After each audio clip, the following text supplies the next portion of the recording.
Hello and welcome in to the Nessun MMA podcast. I'm Andre Cacciatorian, alongside combat sports journalist Manuk Akopian. His work's been featured all over the place: the Los Angeles Times, The Guardian, Al Jazeera. Manuk, how are you today?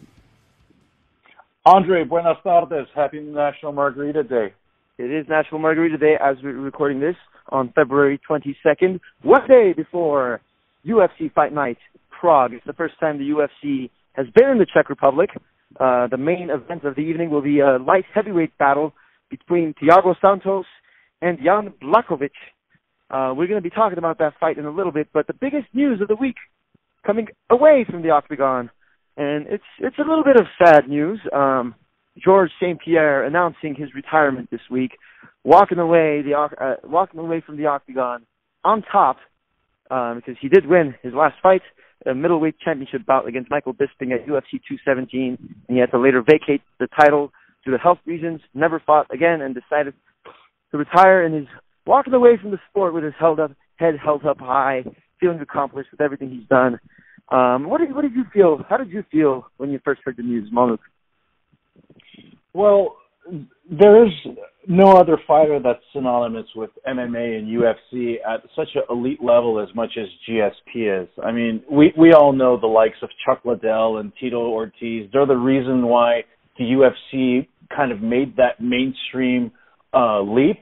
But the fighters like George St-Pierre, they're once-in-a-generation fighters, and they're the reasons why a lot of this next generation of fighters are in the octagon today. He's been such a great ambassador for the sport. Obviously, one of the best reigns of all time in the UFC, and you know, at the age that he's at right now, 37, and the physical wear and tear that he's had on his body, you can't question the guy. If his heart's not in there, if he thinks he has a better life outside of the octagon, then more power to him. He's made a lot of money. He's one of the GOATs of all time. He's in the UFC Mount Rushmore of MMA, so he has nothing else to prove. I agree with you. He has nothing left to prove. He's 37 years old. Had health concerns in the last 4 or 5 years, with only one fight under his belt in that time span. You know, he really didn't have to come back to fight Michael Bisping. I mean, if he had just left without that fight, I mean, that's still an amazing career. He set the UFC record for most welterweight title defenses. Like, why did he have to come back and fight Michael Bisping? The fact that he did, and he defeated him, granted, it was an older Michael Bisping, but he was a champion. Bisping was a champion. And he came and he just dominated him in that fight in New York City. And now right after his retirement announcement, Khabib Nurmagomedov, the lightweight champion, came out on Instagram and was basically begging GSP to fight him in November before he retires. And you know, that obviously will be an amazing fight. It will bring in unbelievable pay-per-view numbers. It'll be unreal. But you know, it's not going to happen. GSP is retiring. Do you think he made the right decision? Like, we both said he has nothing left to prove, but you know, right now he's part of the GOAT debate, along with guys like Daniel Cormier and you know, Chuck Liddell and all those other fighters. But if you were to come back and beat Khabib, wouldn't you put him as the GOAT, no questions asked, over guys like John Jones and Daniel Cormier and whatnot? Well, Andre, obviously it's always a tasty proposition when you have such an offer. But there's 3 words that are very terrifying today in MMA, and it's send me location.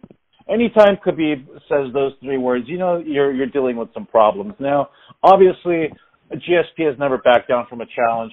The 2 losses in his career, he's avenged them both against Matt Serra and Matt Hughes, and he did that in back-to-back fashion in 2007 and 2008.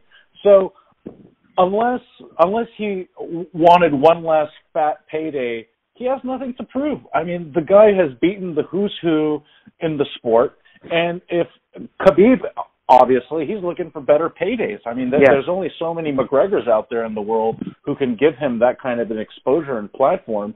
So Khabib is wearing I just don't think promoter's it's just a payday, though. I think that's a legitimate legacy fight for Khabib. I mean, you beat McGregor and GSP back to back. You're all of a sudden under consideration for greatest of all time, and the guy's never lost anyway, and he feels disrespected throughout his career up until the McGregor fight. Even though he was undefeated, not a lot of people were giving him the respect he deserves. And then once he beat McGregor, now everyone's paying attention. Oh, this guy's undefeated. He's beat a lot of big names, and add another big name there. Sure, it's a 37-year-old GSP who's only fought twice in the last 5 years, but that was really, really put him in the conversation as one of the greatest of all time. So I totally get why Khabib is doing. I don't think it's for the money. I think that he's really concerned about trying to build that legacy. The money, yeah, sure, that's also important. But if he really wants money, he could do a rematch against McGregor anytime he wants. McGregor's licking his chops for that rematch. He'll still do great numbers. But I just think it's a situation where GSP knows that it's probably not a good idea to get in the octagon against a guy like Khabib right now, in his prime, undefeated. So he's walking away, and there's nothing wrong with that. There's nothing wrong with that. Absolutely. Are we looking back at Peyton Manning right now when he left after his second Super Bowl and saying, Peyton Manning, he had his worst statistical season? No, he walked out on top. Why should he be stayed? Why? Yeah, I mean, we don't want to see the legends go out on their back. I mean, we saw how Brett Favre went out. We saw how Kobe Bryant limped out. I mean, that was one of the greatest last game performances of all time, what Kobe did.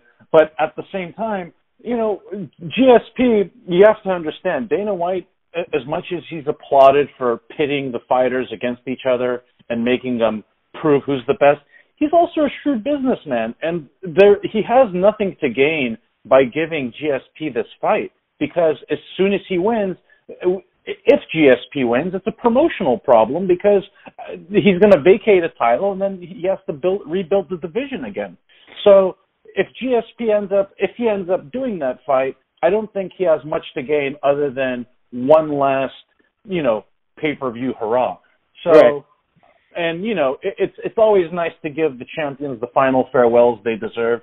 But I think GSP rightfully had that back in 2017 when he beat Bisping at Madison Square Garden. He kind of relished those final moments in the octagon.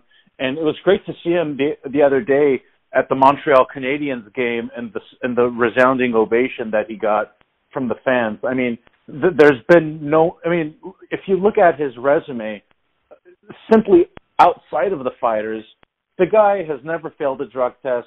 He's never disgraced his name. He's been the ultimate competitor. He's done everything right. I mean, there aren't too many people who can say those things about themselves, and GSP is one of them. Yeah, Manu, great point. He definitely has to be. You think of Canada and Canadian sports, you think of Wayne Gretzky, Mario Lemieux, Sidney Crosby, all hockey players as the greatest athletes. And then you have to throw GSP there. It's probably the most famous non-hockey player in Canadian sports. Definitely a legend up there up north of the border, especially in Montreal. And one more point before we move on. I think, we talk about legends and retiring all the time and retiring on top. You look at a guy like Tom Brady. He just won a 6th Super Bowl in the NFL. He's looking at the landscape of the NFL right now, playing in the AFC East, a weak division. He knows that every year he's going to get to play 2 games against the Bills, 2 games against the Jets, 2 games against the Dolphins. He's basically in an environment where he's going to find himself probably as a division champion again, either getting a bye week or hosting a home playoff game. And it's just an easy route for him to get to the AFC Championship again. And from there, who knows what will happen. He'll get to another Super Bowl, maybe win another Super Bowl. But you look at GSP, a fight against Khabib, that's not easy. That's not a automatic at all. It's not like Brady in the AFC East. It's a tough match. And I think part of the reason why he came back against Bisping was because he knew he could beat him. He knew Bisping was 40 years old. He's an aging champion. He was going to beat him. That's why he came back, just to get that second division belt, cement his legacy, walk away from the octagon. And Bisping even, during their trash talk, during the lead up to that fight, said that, hey, you're only taking this fight because you think I'm an easy opponent. And so I think that's another reason. He just knows he doesn't want to mess with his legacy, and he's walking away on top, and no one's going to criticize him for that. He's a legend, and I think that's enough GSP talk for now. Don't you think? Let's move on to this light heavyweight fight on Saturday night in Prague, Czech Republic, the first UFC card in the Czech Republic between the Polish fighter Jan Blachowicz against Thiago Santos. Two light heavyweight combatants. Santos more of a striker, whereas Blachowicz, he has two of his last 4 wins. He's in a 4-fight win streak. 2 of his 4 wins have come via submission. What do you see? What do you look at in this fight? What are you looking for in this fight? I think it's going to be a great matchup. Obviously, you have two conflicting styles. Santos is very herky-jerky. He comes in, sometimes like the Ultimate Warrior, as if back in the old wrestling days, and you really don't know what he's going to come at you with, and he gives you all these different angles. But, with Blachowicz, I think with his technical style, he can really control the ring. We saw what Mousasi did a few years back, with patience. He essentially reeled him in and, not only caught him with some very good strikes, but he finished them on the mat. So Blachowicz is going to have the home field advantage, obviously, with the fight being in the Czech Republic. But I think this is Santos' fight to lose. He's had a very amazing 2018. He fought 5 times, which is unprecedented in today's age.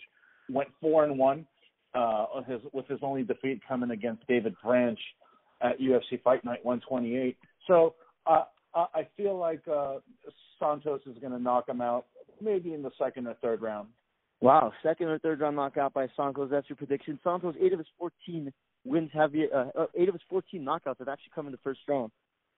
So, he's an explosive fighter. I think actually what's going to happen is, I disagree with you. OddsShark, by the way, has this fight as basically a pick'em. So it's an evenly matched battle between these two light heavyweights. I'm going to go with Blachowicz.